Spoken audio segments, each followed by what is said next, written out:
अस्सलाम वालेकुम, मैं हूं रेहान तारिक और आप देख रहे हैं दास्तान। पॉलिटिकल पार्टीज ऑर्डर 2002 के तहत हर 4 साल बाद हर सियासी जमात पार्टी इंतखाबात कराने की पाबंद होती है, ख्वाह सूरत हाल कुछ भी हो। इस कानून के मुताबिक हर 4 साल बाद इंतखाबी ढोंक रजाना हर सियासी जमात की कानूनी मजबूरी है। बसूरत दीगर सियासी जमात की रजिस्ट्रेशन ही मनसूख कर दी जाती है। लिहाजा रजिस्ट्रेशन को बहाल रखने के लिए सियासी जमातों को इंट्रा पार्टी इलेक्शन की रस्मी ही सही लेकिन कार्रवाई करना होती है। एक दो के अलावा बाकी तमाम जमातों ने कभी अपनी पार्टीज के अंदर जमहूरियत के सिरे से ही कभी दावे नहीं किए। मतलब दावे तो होते हैं लेकिन प्रैक्टिकली उसकी अमली तस्वीर इंट्रा पार्टी इलेक्शंस में कभी दिखाई नहीं दी। लेकिन तहरीक इंसाफ एक ऐसी वाहिद जमात थी जिसने रियासत मदीना का नारा लगाकर जमात के अंदर जमहूरियत लाने का नारा लगाया। ये जमात मौरूसी सियासत से छुटकारे के नाम पर उरूज की बुलंदियों पर पहुंची। इस जमात ने एक बार इंट्रा पार्टी इलेक्शंस कराए थे, मगर इसमें जो कुछ हुआ अल हफीज़ो अलमा, जिस पर पार्टी के मुंतखब करदा election commissioner retired justice Waziuddin का मौक़िफ़ तारीख का हिस्सा है। उन्होंने इसे गैर मुनसिफाना और पैसे के जोर पर 2 नंबरी का नमूना कहा। चाहिए तो यह था कि धांधली करने वालों को निकाला जाता, मगर वो सारे के सारे ATM मशीनें थी और उनको कैसे निकाला जा सकता था। इसलिए इस सच की पादाश में जस्टिस रिटायर्ड वजीउद्दीन को पार्टी से निकाला गया और उसके बाद से लेकर आज तक बंद कमरों के अंदर सिलेक्शन करके कागजात इलेक्शन कमीशन में जमा कराए जाते हैं। इस बार मुश्किल ये पेश आई है कि बदले हुए हालात में इलेक्शन कमीशन ने PTI के इंट्रा पार्टी के इलेक्शंस रद्द कर दिए और उन्हें दोबारा इलेक्शंस कराने का कह दिया है। इब्तदाई हिले बहानों के बाद अब PTI इंट्रा पार्टी इलेक्शंस कराने जा रही है, जिसका इनेकाद जुमे के रोज होगा। PTI के इंट्रा पार्टी इलेक्शंस तो जुमे को होने वाले थे, लेकिन इन इलेक्शंस के इनेकाद से कबल ही ये मुतनाज़ा हो चुके हैं, क्योंकि ज़राए के जरिए पहले ये खबर फैलाई गई कि पार्टी ने चेयरमैन PTI इमरान खान की मुशावरत से इंट्रा पार्टी इलेक्शंस कराने का फैसला किया है, जो जुमे को कराए जाएंगे, जिसमें चेयरमैन PTI बिला मुकाबला पार्टी चेयरमैन रहेंगे, जबकि पार्टी में बाकी ओहदों पर इंतखाबात कराए जाएंगे। इस खबर के बाद तहरीक इंसाफ पर मरकजी मीडिया और सोशल मीडिया पर तनकीद का एक तांता बन गया, लेकिन तहरीक इंसाफ ने अपनी पहली दी गई खबर से शाम को यू टर्न ले लिया और शेर अफजल मरवत ने चेयरमैन PTI से अडियाला जेल में मुलाकात के बाद मीडिया से बात की और मीडिया से बात करते हुए ऐलान किया कि पार्टी के इंट्रा पार्टी इलेक्शंस जुमे को होंगे, लेकिन कानूनी मुश्किलात की वजह से चेयरमैन PTI यानी इमरान खान साहब इस बार intra party chairman Pakistan Tehreek Insaf के उम्मीदवार नहीं होंगे। ये वही कंफ्यूजन है जो तहरीक इंसाफ के वोटर सपोर्टर्स को मायूस कर रही है। उन्हें समझ नहीं लग रही कि वो किस बात का यकीन करें और किस बात पर सवालात उठाएं। पार्टी के अंदर भी इख्तलाफात की शिद्दत और रूज पर पहुंच चुकी है, जिसका अक्स हमें आज साइफर केस की समाअत से कुछ देर कबल देखने को मिला, जब अडियाला जेल के बाहर दर्जन भर मुबैना कारकुन तहरीक इंसाफ और चेयरमैन तहरीक इंसाफ के हक में नारे लगाए जा रहे थे, लेकिन उनके हाथ में पकड़े पोस्टर्स पर इमरान खान की हमशीरा अलीमा खान की मुखालिफत में और बुशरा बीबी के हक में नारे दर्ज थे। अगर PTI के अंदर इख्तलाफात इस हद तक बढ़ चुके हैं तो ये बईद नहीं कि आज जो नारे अलीमा खान के खिलाफ और बुशरा बीबी के हक में लगाए, उसी तरह के गुज़श्ता रोज लगने वाले नारे पार्टी के अंदर से ही किसी ग्रुप ने लगवाए हों। एक तरफ तो इसको चैलेंज किया गया जो इलेक्शन कमीशन ऑफ पाकिस्तान का फैसला था, दूसरी तरफ अब ये ऐलान हुआ है कि इंट्रा पार्टी इलेक्शंस होंगे और इंट्रा पार्टी इलेक्शंस होंगे तो कंफ्यूजन ये है कि उसमें चेयरमैन PTI होंगे या नहीं होंगे, क्योंकि शेर अफजल मरवत आज जो कह रहे हैं उसके मुताबिक तो चेयरमैन PTI यानी इमरान खान साहब चेयरमैन का जो इंतखाब है वो कंटेस्ट नहीं करेंगे। अगर वो नहीं होंगे तो फिर होगा कौन?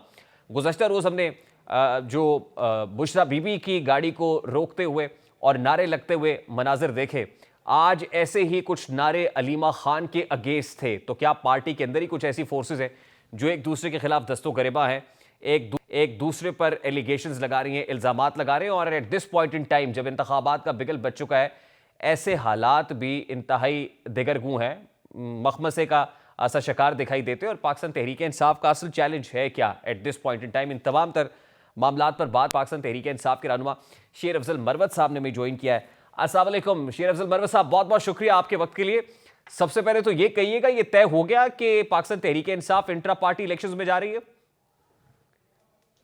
वालेकुम अस्सलाम, शुक्रिया जी। पाकिस्तान तहरीक इंसाफ ने आज जेल में हमारी लीगल टीम खान साहब के साथ रही कोई घंटा सवा घंटा, और इसमें यह तमाम फैसले हुए। इसमें सर फहरिस्त ये फैसला था कि इंट्रा पार्टी इलेक्शन में हम जा रहे हैं, क्योंकि जो हमें अदालतों से रवैया मिल रहा है उसमें हमें कोई ज़्यादा तवक्कुआत नहीं है कि जो इलेक्शन कमीशन का फैसला है इंट्रा पार्टी इलेक्शन के हवाले से वो कोई तातुल इसकी हो जाएगी।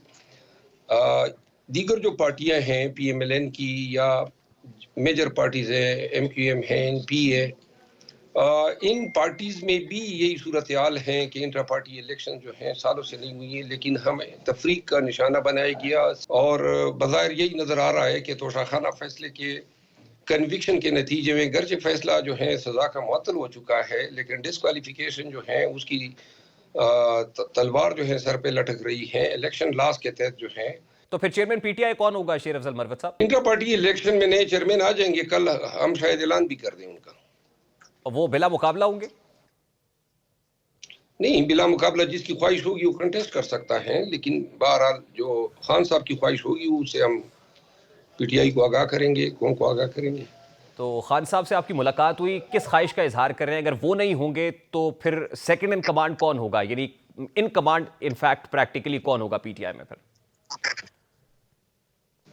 प्रैक्टिकली जो है देखिए, चेयरमैन मुंतखब होने के बाद जो भी चेयरमैन बनेंगे तो ऑफिशियली तो वो ही इन कमांड होगा। खान साहब से हम गाए बगैर रहनुमाई लेते रहेंगे। नहीं, लेकिन खान साहब से जो मुलाकात हुई है उसमें कोई नाम तो ज़ेरे गौर होगा, या खान साहब ने कुछ तो बताया होगा। जाहिर है आप उनकी एक स्ट्रेटेजिक टीम है, तो स्ट्रेटेजिक मीटिंग के अंदर कोई नाम तो सामने आया होगा या फ्लोट हुआ होगा, या खान साहब का माइंड तो आपने पढ़ा होगा कि क्या कह रहे हो? ये नाम डिस्कस हुए और नाम मतलब है कि हतमी भी हो गए, लेकिन कल 2 बजे इंशाल्लाह में अनाउंस करेंगे। आप ये कह रहे हैं कि नाम डिस्कस हुए और फाइनल भी हो गए हैं? जी हाँ। तो क्या फाइनल हुआ है शेर अफजल साहब? यही फाइनल हुआ है जो आपको बताया। यानी फाइनल हो गया है, लेकिन मंजर आम पर कल 2 बजे आएगा इंशाल्लाह। अच्छा, अब 2 चीज़ें हो रही हैं। गुज़श्ता रोज़ हमने देखा कि बुशरा बीबी जो साबिका खातून अव्वल हैं और चेयरमैन पीटीआई की अहलिया है, उनकी गाड़ी को रोका गया, फिर नारेबाजी भी हुई उनके खिलाफ। आज अलीमा खान साहिबा के खिलाफ नारेबाजी हो गई, तो क्या इन दोनों में से कोई चेयरपर्सन पीटीआई के लिए खान साहब नॉमिनेट करने जा रहे हैं, और उससे पहले ये मुहिम चल रही है, नारेबाजी हो रही है एक दूसरे के अगेंस्ट? नहीं, ये भी मामला हमने डिस्कस किया। खान साहब ने बिल्कुल वाज़ेह तौर पे कहा कि उनकी पॉलिसी हमेशा से रही है डायनास्टिक पॉलिटिक्स की, उन्होंने मुखालिफत की है और उन्होंने कहा कि उनका कोई जो है फर्द इस इलेक्शन में जो है किसी सीट के लिए कंटेस्ट नहीं करेगा, और इस पे मैं ट्वीट लगा चुका हूँ। यानी इस इलेक्शन में चेयरमैन पीटीआई की फैमिली से कोई नहीं होगा, यानी अगर चेयरमैन पीटीआई नहीं होंगे, यानी इमरान खान खुद नहीं होंगे, तो कोई चेयरमैन पीटीआई ऐसा नहीं होगा जो इमरान खान की फैमिली से हो, ये कह रहे हैं आप? जी, वो बिल्कुल वाज़ेह तौर पे कहा है कि उनके खानदान का कोई फर्द जो है पार्टी इलेक्शन में, क्योंकि जो बयानिया खान साहब कर रहा है वो डायनास्टिक पॉलिटिक्स की मुखालिफत करते आए हैं। वो नहीं चाहते हैं कि उनको कोई असूल शिकनी का जो है ताना दे, और बावजूद इसके कि पार्टी के बहुत सारे लीडर्स की ये ख्वाहिश थी कि खान साहब के खानदान से कोई जो है वो इसमें और ये और क्लियर है और फाइनल है, लेकिन का कोई शख्स जो है वो इस रेस में ठीक है। लेकिन शेर अफजल मरवत साहब फिर ये जो आपने बात की ना, झंडे लगे और ग्रुप्स आए, कल बीबी साहिबा के साथ वाकया हुआ, आज जो थे वो सोशल मीडिया पे आप देख लें, एक ग्रुप जो है वो बीबी साहिबा की के हक में जो है वो मुश्तहरी कर रहा है, दूसरा अलीमा खान साहिबा के हक में। मकसद सिर्फ ये था, इनका ख्याल ये था कि शायद खानदान के अंदर जो है और इख्तिलाफ पैदा करने की ये लोग पहले, लेकिन लोगों की उम्मीदों पे पानी फिर गया है। खानदान के अंदर कोई ऐसा इशू ही नहीं है कि किसी रकाबत को जन्म दे सके। नहीं, लेकिन ये प्ले कार्ड्स किसने उठवाए या इन लोगों को किसने भेजा? क्या पार्टी के ही लोग हैं? ये कहाँ से हो रहा है? सोशल मीडिया पे जो कंपटीशन कराई जा रही है वो पीएमएलएन की सोशल मीडिया टीम है। ये अलीमा खान साहिबा के अगेंस्ट जिसने नारे लगाए वो भी पीएमएलएन है, और बुशरा बीबी की गाड़ी को रुकवाने वाली भी पीएमएलएन है, ये कह रहे हैं?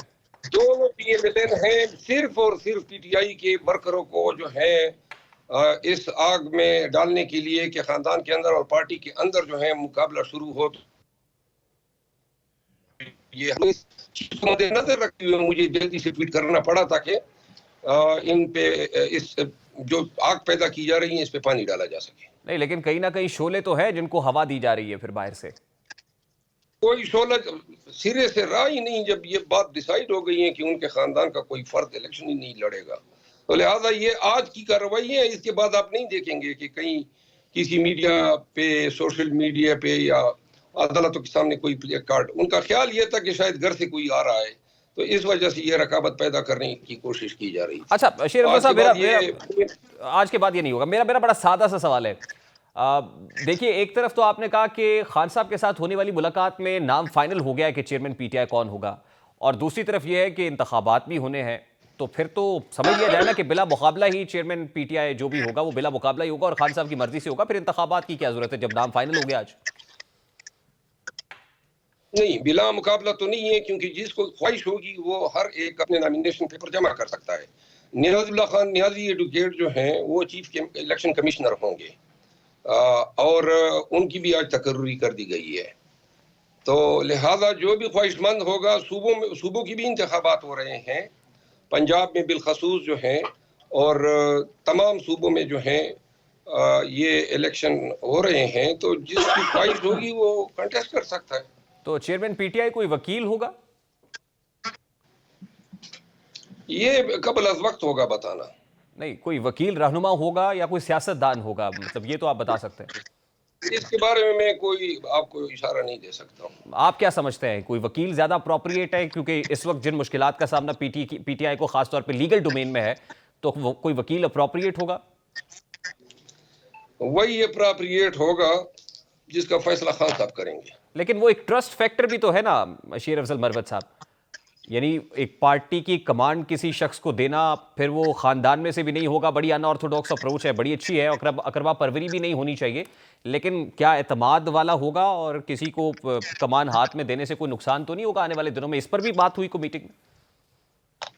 ये देखें जी, अभी कोई मुकर्रर ही नहीं हुआ है और आपने एतमाद को नुकसान भी पहुंचा दिया। नहीं, आपने कहा है ना कि नाम फाइनल हो गया।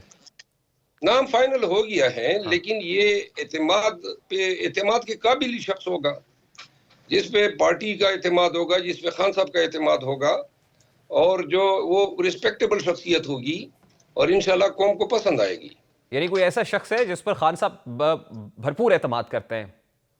जी, खान के आजकल के वक्त में जो लोग खान के साथ उसके एतमाद के लोग हैं। और खान साहब के पुराने साथी हैं या अभी नए नए पीटीआई को ज्वाइन किया है? नए नए से मुराद ये कि खासतौर पे इन हालात में पीटीआई को लीड कर रहा है। मेरा ख्याल है हम कसौटी तो नहीं खेल रहे हैं। मैंने वाज़ेह तौर पे आपको बता दिया है कि ये कल 2 बजे ही नाम आएगा आपके सामने। अच्छा शेर अफजल मरवत साहब, अभी आप भी कैंपेनिंग कर रहे हैं खासतौर पे केपी में बड़े भरपूर अंदाज में। इसमें इस वक्त केपी से कुछ आवाज़ें भी उठ रही हैं, वो आतिफ खान हो या अली मोहम्मद खान हो, तो क्या यहाँ पर भी कोई चपकलिश है as far as KP is concern? तो लोगों के कुछ तहफ़्फ़ुज़ात भी हैं आपको लेकर। जी, वो तहफ़्फ़ुज़ात आप बता दें ताकि मैं जवाब सही दे सकूं। आतिफ खान साहब से मुताल्लिक़ ये खबर सामने आ रही है कि उन्हें शायद आप पसंद नहीं है।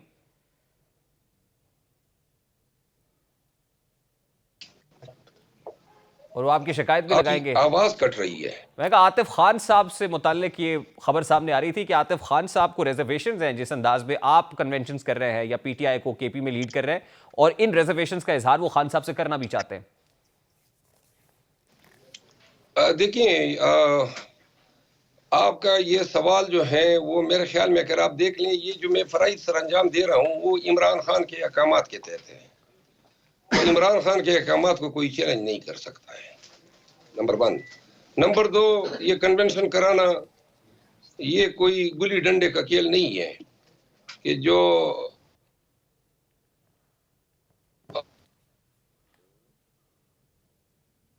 वर्कर हौसला दे सके, पीटीआई को लीड कर सके। अगर कोई अल्लाह का बंदा जो है इस कार खैर में हमारा साथी बनना चाहता है, और आतिफ खान साहब को खुद ही ये अगर उनको शौक है तो वो भी आ जाएं, हमारा साथ दें, जल्द से जलूस करें। और ये वक्त है, सख्त अयाम है, पार्टी को ज़रूरत है कुर्बानियों की। जहाँ तक मेरे हवाले से तहफ़्फ़ुज़ात की बात आप कर रहे हैं, मैं जो काम कर रहा हूँ वो खान के अहकामात के तहत है। और आज खान ने ये टास्क जो है पूरे मुल्क के लिए मेरे हवाले किया है। पूरे पाकिस्तान में कैंपेन में लीड करूँगा, पूरे पाकिस्तान में कन्वेंशन पंजाब से आगाज़ कर रहा हूँ, सिंध में, बलूचिस्तान में। और ये फैसला हुआ है कि जहाँ पे प्रोविंशियल सदर मौजूद हैं मिसाल के तौर पे केपी में अली अमीन खान को फुल अख्तियार दिया गया है कि वो कन्वेंशन में किसी की भी जो है रुकावट को सामने नहीं लाए, और अगर किसी ने कन्वेंशन में रखना डालने की कोशिश की तो हर उस शख्स या अहदेदार के खिलाफ डिसिप्लिनरी कार्रवाई होगी। इस हवाले से चेयरमैन पीटीआई इमरान खान ने उमेर नियाजी साहब जो उनके फोकल पर्सन है, हम कन्वेंशन कर रहे हैं, पार्टी को बाहर निकाल रहे हैं, लोग तहफुज़ात रेस करने का जो है वो सवाल ही नहीं उठना चाहिए। और अगर कोई तहफुज़ात की बात करता है तो मेरा ख्याल है कि इन तहफुज़ात की कोई परवाह नहीं होनी चाहिए। अच्छा शेर अफजल मरवत साहब, लास्टली देखिए, एक ये तो तय हो गया आज आपकी मुलाकात में भी, और आप जैसे कह रहे हैं कि पीटीआई का चेयरमैन अब खान तो नहीं होगा। अगर वो नहीं होगा और आप ये समझते हैं कि वो क्योंकि डिसक्वालीफाइड है तोशाखाना केस के अंदर, आम इंतखाबात में भी वो कंटेस्ट नहीं करने जा रहे होंगे, तो क्या बल्ले का निशान बैलेट पेपर पर होगा? जी, बल्ले के निशान के लिए तो हम सारी तकवदू कर रहे हैं, और ये तो इलेक्शन लॉज के तहत इंट्रा पार्टी इलेक्शन में कदगन है, इलेक्शन लड़ने पे तो कदगन नहीं है। 63 के तहत जो डिस्क्वालिफिकेशन उनकी है, तो क्या वो डिस्क्वालिफिकेशन इलेक्शंस वाइड नहीं है? इलेक्शंस में भी तो वो 3 साल के लिए तो डिस्क्वालिफाइड है। हो सकता है इलेक्शन की आमद से पहले पहले तोशाखाना की अपील का फैसला हो चुका हो। अगर अपील में ये सजा खत्म होती है तो सारे साथ में डिस्क्वालिफिकेशन भी खत्म हो जाएगी। हाँ, लेकिन उसके बाद साइफर केस है। ठीक, साइफर केस का ट्रायल, साइफर में तो अभी के ट्रायल किसी केस के पेंडिंग होना कोई जवाब नहीं देता है डिस्क्वालिफिकेशन। तो आपको नहीं लगता कि उससे पहले पहले इसका फैसला भी हो जाएगा? जब आपको लगता है तो आपको सही लगता है। बहुत बहुत शुक्रिया शेर अफजल मरवत साहब आपके वक्त के लिए।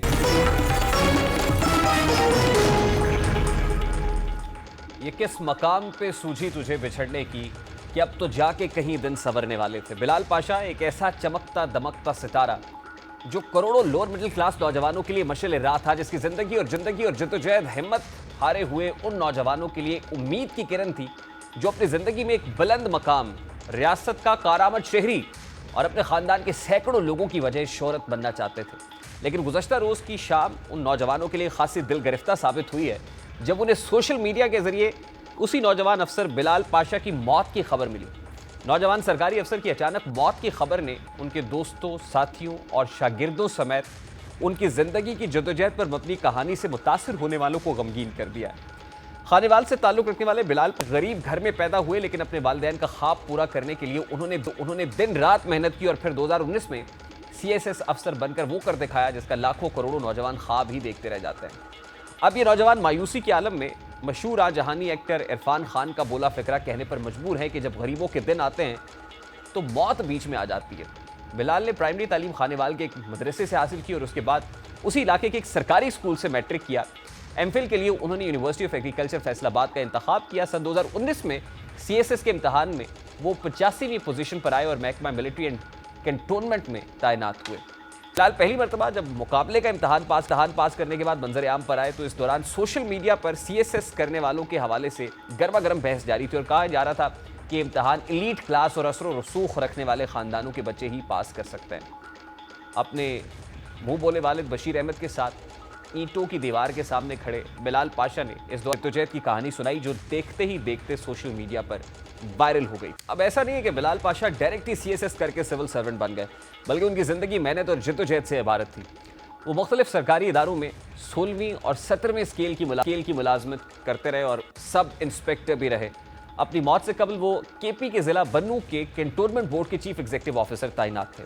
बिलाल पाशा मरहूम के कुछ क्लिप्स और व्हाट्सएप चैट के कुछ स्क्रीनशॉट्स शेयर किए जा रहे हैं, जिससे अंदाज़ा लगाया जा सकता है कि वो डिप्रेशन में मुब्तला थे। मुबैना तौर पर तन्हाई और अपनी जॉब से भी नाखुश थे। वो CSS करने के बाद से ही अपनी वालिदा की जुदाई को भी अक्सर याद करते थे। उन्होंने एक निजी TV के मॉर्निंग शो में इस बात का इजहार भी किया था कि उन्होंने अपने इस CSS के सफ़र में अपनी वालिदा को खो दिया, वो उनकी इस कामयाबी को नहीं देख सकी। उनके चैट के स्क्रीनशॉट्स जो इस वक्त सोशल मीडिया के जरिए वायरल हो चुके हैं, इससे भी अंदाज़ा लगाया जा सकता है कि वो नीली बत्ती सब्ज नंबर प्लेट के साथ अपनी ज़ाहिरी हालत से ज़्यादा लोगों से अपनी बातनी कैफियत के बारे में बातचीत करना चाहते थे। वायरल चैट में वो ये तक बताते हैं कि लोग उनसे ज़्यादा उनके स्टेटस को तरजीह देते हैं और इस बात से मायूसी का शिकार है। वो चाहते हैं कि ये जॉब छोड़े क्योंकि ये उनकी ज़िंदगी से ज़्यादा कीमती नहीं है। वो यूट्यूब पर वीडियोज़ भी बनाते थे और अपनी रोज़मर्रा ज़िंदगी और ख़यालात के बारे में भी लोगों को आगाह रखते थे और नए CSS करने वाले और CSS के जो एस्पायरेंट्स हैं, ख्वाहिशमंद अफराद हैं, उनको लेक्चर्स भी देते थे। इनमें से कई वीडियोस इस वक्त X पर वायरल हैं इनमें से एक वीडियो में बिलाल ये भी कहते दिखाई दिए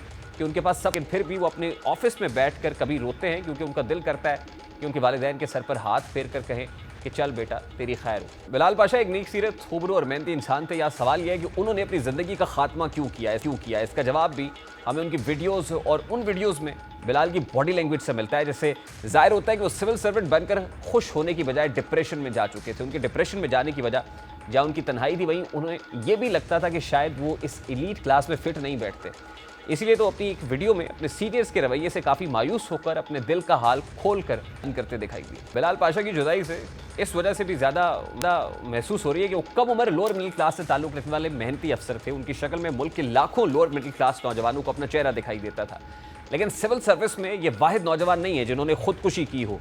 SSP शहजाद, अकाउंट्स ग्रुप की खातून अफसर Nabiha, DPO Jahanzeb Kakar, deputy commissioner Suhail, जबकि SSP Abrar Hussain Nekokara, deputy commissioner Suhail Tipu जिन्होंने अपने कमरे के अंदर ही खुदसोजी कर ली थी, अबरार हुसैन नेकोकारा जिन्होंने अपने गांव को बहुत खूबसूरत बनाया था और एक इंतहाई दबंग अफसर थे और नेक सीरत अफसर थे। उन समय दर्जनों ऑफिसर्स ऐसे हैं जिन्होंने अपनी ज़िंदगी का खात्मा यूं ही किया। और यहाँ सवाल यह है कि इतनी मेहनत के बाद, बुलंद मर्तबा हासिल करने के बाद ये अफसरान खुदकुशी करने पर क्यों मजबूर होते हैं? कि हमारे सिविल सर्विस का निज़ाम क्या है इन ऑफिसर्स को ऐसा इंतहाई इक़दाम उठाने पर मजबूर कर देता है? क्या हमारे सिविल सर्वेंट्स को सख्त दबाव का सामना करना पड़ता है जिसकी वजह से वो अपनी जान लेने पर मजबूर हो जाते हैं? या फिर मसला एलीट क्लास का है जो किसी गरीब के बेटे या बेटी को अपनी क्लास में शामिल होने पर इस कदर हकारत की नज़र से देखते हैं कि वो खुद को उनके दरमियान अनफिट या मिसफिट महसूस करना शुरू कर देते हैं और आहिस्ता आहिस्ता डिप्रेशन में मुब्तला होकर इंतहाई इक़दाम उठा लेते हैं? इस पर सोचना ज़रूर होगा। और फिर सोचने की ज़रूरत तो ये भी है कि जो CSP बनते हैं या ट्रेनिंग एकेडमी में चले जाते हैं, क्या उसके अंदर, उस कोर्स में या ट्रेनिंग के अंदर कोई करिकुलम में ऐसा सब्जेक्ट नहीं है जो क्राइसिस मैनेजमेंट भी सिखाए, डिप्रेशन से डील करना भी सिखाए, कम से कम सख्त तरीन हालात का भी मुकाबला करना सिखाए? बहुत सारे ऐसे एस्पायरेंट्स जो सिविल सर्विसेज का एग्ज़ाम देना चाहते हैं वो यकीनन सर पकड़ कर बैठे हुए हैं इस तरह के दर्जनों वाक़यात देख कर कि क्या इनके साथ क्या बीती, इसके मुहर्रकात क्या थे और क्या यही सब कुछ उन लोगों का मुकद्दर भी होगा खुदा ना खास्ता। तो ये सोचने की बात है।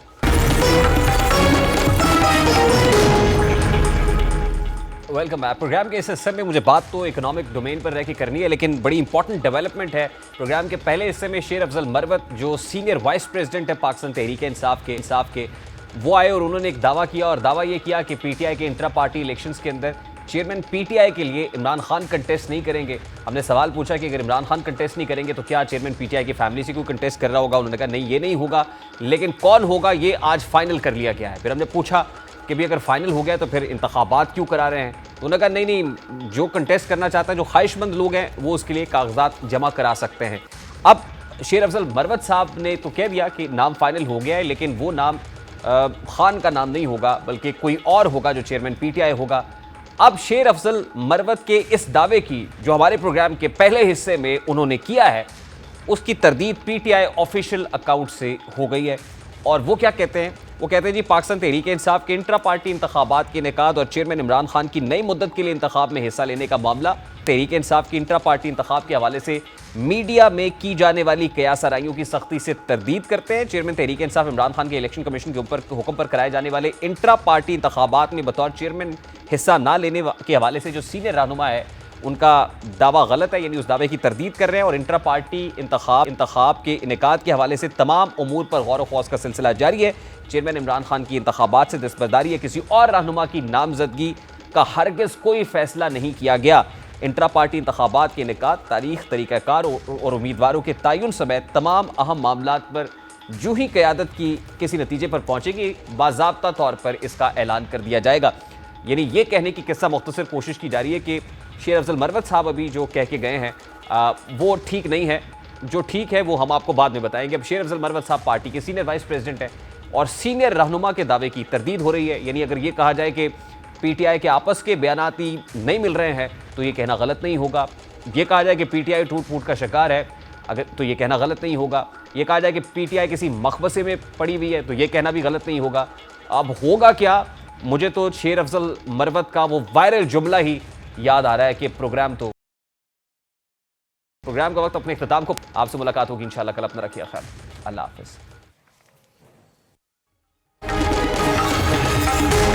हैं।